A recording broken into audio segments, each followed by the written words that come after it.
ನಾವು ಯಾವ ರೀತಿ ಮಾಡಬೇಕು? ಗುರುವೇ ನಿನ್ನ ಬಳಿ ಬಂದೋ, ಗುರುವೇ ನಿನ್ನ ಬಳಿ ಬಂದೋ, ಏನೇನು ಕಾಣುವಲ್ಲ ಮುಂದೋ, ಗುರುವೇ ನಿನ್ನ ಬಳಿ ಬಂದೋ, ಏನೇನು ಕಾಣುವಲ್ಲ ಮುಂದೋ, ಬಂದಾನು ಬಿಡು ಸಪನಂದೋ. ಈಗ ಬೇಡ್ಕೊಳ್ಳು ದೇವರಿಗೆ.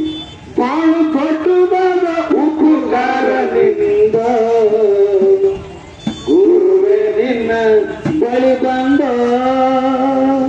ಗುರುವೇ ನಿನ್ನ ಬಳಿ ಬಂದ, ಏನೇನು ಕಾಣಲಿಲ್ಲ ಮುಂದೋ, ಗುರುವೇ ನಿನ್ನ ಬಳಿ ಬಂದ, ಬಾಳು ದೊಡ್ಡದಾದ ಉಪಕಾರನಿಂದ ಏನೇನು ಕಾಣಲಿಲ್ಲ, ಗುರುವೇ ನಿನ್ನ ಬಳಿ ಬಂದ. ಸಂತರು ರೋಹಿದಾಸರು ಕಾಶ್ಯಾಗ ಕೂತಿದ್ರು. ಕಾಶ್ಯಾಗ ಕೂತು ದಿನ ಕಾಯಕ ಮಾಡ್ತಿದ್ರು. ಏನಪ್ಪಾ ಅಂತ ಕೇಳಿದ್ರೆ ಚಪ್ಪಲುಗಳನ್ನು ಹೊಲಿದು ಕೊಡುದು, ಚಪ್ಪಲುಗಳನ್ನು ಹೊಲಿದು ಕೊಡುದು.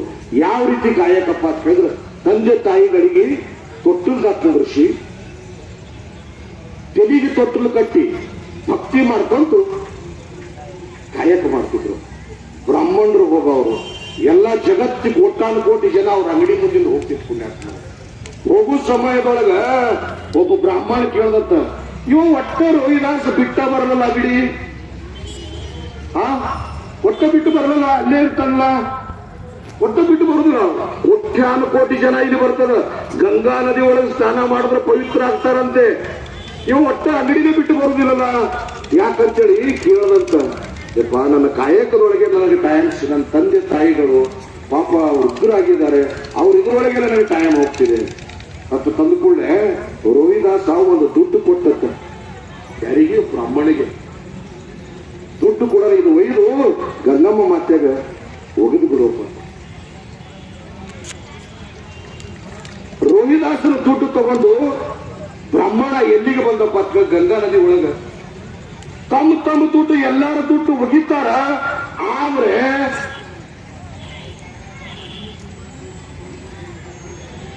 ದುಡ್ಡು ನೀರಾಗ ಬಿಟ್ಟು ನೀರು ಉಡಿ ಒಳಗೆ ತಗೋತು, ಗಂಗಮ್ಮ ಮಾತೆ ಉಡಿ ಒಳಗೆ ತಗೋದ್ರು. ಆದ್ರೆ ರೋಹಿದಾಸನ ದುಡ್ಡು ಒಂದು ದುಡ್ಡ, ಯಾವಾಗಿದು ರೋಹಿದಾಸನ ದುಡ್ಡು ಅಂತೇಳಿ ಅವ್ ಬ್ರಾಹ್ಮಣ ಒಗದ ನೀರಾಗ ಆ ಕಾಶಿ ಗಂಗಮ್ಮ ತಾಯಿ, ಸಾಕ್ಷಾತ್ ಗಂಗಮ್ಮ ತಾಯಿ ಹೊಳಿ ಒಳಗಿದ್ದು ರೋಹಿದಾಸನ ದುಡ್ಡು ಕೈಯಾಗಿ ಹಿಡ್ದಾಳ. ಇದು ಅವನ ಭಕ್ತಿ ಹೇಳ್ತದೆ. ಹೌದು ಹೌದು, ಅಂತ ಭಕ್ತಿಗಳು ಮಹಾತ್ಮರು ಅನೇಕ ಸಂತರು ಮಾಡಿದ್ದಾರೆ. ಪುಣ್ಯಾತ್ಮರೇ, ಮನೆ ಒಳಗೆ ತಂದೆ ತಾಯಿಗಳು ದೊಡ್ಡವರು, ತಂದೆ ತಾಯಿಗಳಿಗೆ ಹಡದವ್ರಿಗಿಂತ ಇನ್ನೋರು ದೊಡ್ಡವರಿಲ್ಲ ಅಂತ ತಂದೆ ತಾಯಿಗಳಿಗೆ ತೊಟ್ಟಲು ತೆಲಿಗೆ ತೊಟ್ಟಲು ಕೊಟ್ಟು ತೆಲಿಗೆ ತೂಕೊಂತು ರೋಹಿದಾಸರು. ಈಗ ದೊಡ್ಡ ದೊಡ್ಡ ಸಂತರು ಮಹಾತ್ಮರು ಇದ್ದಾರೆ. ತಾವು ತಮಗೇನು ಹೇಳಾರ್ದೆ ಎಲ್ಲರೂ ತಮಗೆ ಮದಗೊಂಡ ಮಹಾರಾಜರು, ಮದಗೊಂಡ ಗುರುಗಳು ತಮಗೆಲ್ಲರೂ ಸಂಸ್ಕಾರಗಳನ್ನ ಕೊಟ್ಟು ಹೋಗಿದ್ದಾರೆ. ಏನಪ್ಪಾ ಏನು ಕೇಳಿದ್ರೆ ತಮಗೆಲ್ಲರೂ ಸಂಸ್ಕಾರಗಳನ್ನ ಕೊಟ್ಟು ಹೋಗಿದ್ದಾರೆ. ಯಾವ ರೀತಿ ಇರಬೇಕು ತಂದೆ ತಾಯಿಗಳಿಗೆ. ನಾವು ತಂದೆ ತಾಯಿಗಳು ಅನ್ನೋದೇ ಮೊದಲ ಜಗತ್ತು ತೋರಿಸೋ ಆ ದೇವರ ಮತ್ತೆ ಗುರುಗಳು ಹೇಳ್ಯಾರ. ಅಲ್ಲೇ ಅಂಗಡಿಯಾಗ ಇದ್ರಾಗ ಕೂತು ರೋಹಿದಾಸ್ ಮಾಡ್ದಂಗ ಭಕ್ತಿ ನಾವು ಅಂಗಡಿಯಾಗ ಮನೆ ಊರಾಗ ಕೂತು ಮಾಡ್ತೀವಿ ಅಂತ ಹಂಗ ಅನ್ಬಾಡ್ರಿ. ವರ್ಷ ಪರ್ಯಂತರವಾಗಿ ನಮ್ಮ ಭಕ್ತಿ ಯಾವ ರೀತಿಯಪ್ಪ ಅಂತ ಕೇಳಿದ್ರೆ ನಿಷ್ಕಾಮ್ಯವಾದಂತ ಭಕ್ತಿ. ಯಾವ ರೀತಿ ಭಕ್ತಿ? ಕಾಮ್ಯ ಭಕ್ತಿ ಮತ್ತು ನಿಷ್ಕಾಮ್ಯ ಭಕ್ತಿ, ಇವೆರಡು ಭಕ್ತಿಗಳದಾವ. ಯಾವ ರೀತಿ ನಾವು ಭಕ್ತಿಗಳ ಮಾಡಿದ್ರೆ ಭಗವಂತ ನೀವು ಅಲ್ಲೇ ಕೂತ್ರು ಸಾಕ್ಷಾತ್ ಬಂದು ಒದಗ್ತಾನಂತೇಳಿ ಗುರುಗಳು ಹೇಳ್ತಿದ್ರು. ಇದು ಆದ್ರೆ ಚೇಂಜ್ಗಳು, ದಿನಮಾನಗಳು ಚೇಂಜ್ ಆಗಿದ್ದಾವೆ ಪುಣ್ಯಾತ್ಮರೇ. ಈಗ ನಾವು 2G ಇದ್ರೆ 4G ಇದ್ರೆ ನಮ್ಮ ಮಕ್ಕಳು 5G ಇದ್ದಾರೆ, ನಮ್ಮ ಮಕ್ಕಳು ಅದಕ್ಕಿಂತ ಫಾಸ್ಟ್ ಇದ್ದಾರೆ. ಅಂದ್ರೆ ನೆಟ್ವರ್ಕ್ ಸ್ಪೀಡ್ ಆಗಿದೆ ಪುಣ್ಯಾತ್ಮರೇ. ಅದಕ್ಕೆ ನಾವು ಯಾವ ರೀತಿ ಕೇಳಿದ್ರೆ ಹೋದ್ಸಲ ಎಷ್ಟೋ ಇದಕ್ಕೆ ಹೋದ್ಸಲ ಜನ ಅದಕ್ಕಿಂತಲೂ ಹೆಚ್ಚು ಅನ್ಸಾಕತ್ತಾರೆ ಈ ಸಲ ಪಾದಯಾತ್ರೆ ಒಳಗೆ. ಅದಕ್ಕೆ ಪುಣ್ಯಾತ್ಮರೇ ಹೇಳುದು ಏನಪ್ಪಾ ಅಂತಂದ್ರೆ ನಿಷ್ಕಾಮ್ಯವಾದಂತ ಭಕ್ತಿ ಮಾಡ್ಕೊಂತೀರ್ರಿ. ವರ್ಷ ಪರ್ಯಂತರವಾಗಿ ಹಿಂಗೆ ಮುತ್ಯಾಲ ಗುಡ್ಡಕ್ಕೆ ತಾವು ಪಾದಯಾತ್ರೆಗಳನ್ನ ಮಾಡ್ಕೊತ ಬನ್ರಿ. ನಿಮ್ಮ ಕಾಲಾಗ ಮುಳ್ಳು ಮುರಿದ್ರು ಸರಿ ಅಭಿಷೇಕ ಮದಗೊಂಡ ಅರುವಾಗತ್ತೇಳಿ ಮಾತುಗಳು ಅದಕ್ಕೆ ಬಹಳ ಮಾತನಾಡಲಾರ್ದೆ ನಿಮ್ಮದು ಇವತ್ತೇನು ಪಾದಯಾತ್ರೆಗಳನ್ನ ಮುಖ್ಯ ನಡ್ಕೊಂತ ಅಂಶಿದ್ದ ಸೋಮಲಿಂಗ ಮದಗೊಂಡ ಮಲ್ಕಾರ್ಜಿಂದ ಅನ್ಕೋತ ಬಂದಿರಲ್ಲ.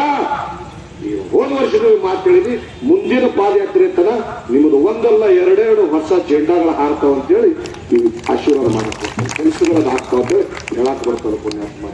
ಅದಕ್ಕೆ ನಿಮ್ಮ ಕೊಂದು ಕರ್ತೆಗಳನ್ನ ಬದಿಗೆ ತೆಗೆದು ಮುಖ್ಯನ ಆಶೀರ್ವಾದ ಸದಾಕಾಲ ನಿಮ್ಮ ಮೇಲೆ, ನಿಮ್ಮ ಮಂಥಾನದ ಮೇಲೆ, ನಿಮ್ಮ ಮಕ್ಕಳ ಮೇಲೆ ಉಗ್ರಮುಖ್ಯ ಅಮೋಘಸಿದ್ಧ ಸೋಮಲಿಂಗೇಶ್ವರರು ತಾತನಾಗಿರ್ತಕ್ಕಂಥ ಮದಗೊಂಡ ಮಹಾರಾಜರ ಆಶೀರ್ವಾದ ಸಂಪೂರ್ಣವಾಗಿ ಶ್ರೀರಕ್ಷೆ ಇರುತ್ತದೆ ಅಂತೇಳಿ ಆಶೀರ್ವದಿಸಿ ಆ ಮುಖ್ಯ ಆಶೀರ್ವಾದ ಸಂಪೂರ್ಣವಾಗಿರ್ತದೆ ಅಂತೇಳಿ ಇನ್ನೊಂದು ಮಂಗಲವನ್ನ ಮಾಡಿ ಬಹಳ ನಿಮ್ಮ ಸಮಯಗಳನ್ನ ತಗೊಳ್ಳಾರ್ದೆ ಪಾಪ ತಮ್ಮದು ನಾಷ್ಟಾ ಪ್ರಸಾದಗಳನ್ನ ಮಾಡಬೇಕು, ನಮಗ ಗದ್ದಿಗೆ ಹಾಕಬೇಕು, ಗದ್ದಿಗೆ ಮೇಲೆ ಕೊಟ್ಟು ಮತ್ತೆ ಮುಂದೆ ದರ್ಶನ ಕೊಡಬೇಕು ಅಂತೇಳಿ ಸಭೆದೊಳಗೆ ಹಾರೈಸಿ ತಮಗೆಲ್ಲರಿಗೂ ಸುಖ ಸಂಪತ್ತು ಭಾಗ್ಯ ಆಯುಷ್ಯ ಆರೋಗ್ಯ ಭಗವಂತ ಕೊಳ್ಳಿ ಬೆಳಿ ಚೆನ್ನಾಗಾಗಲಿ ಅಂತೇಳಿ ಹೇಳಿ ಹಾರೈಸಿ ಎರಡು ಮಾತಿಗೆ ನಾವು ವಿರಾಮನ ತಗೊಂಡು ಇನ್ನು ಮಂಗಲವನ್ನು ಪ್ರಾರಂಭ ಮಾಡ್ತಾ ಇದ್ದೀವಿ.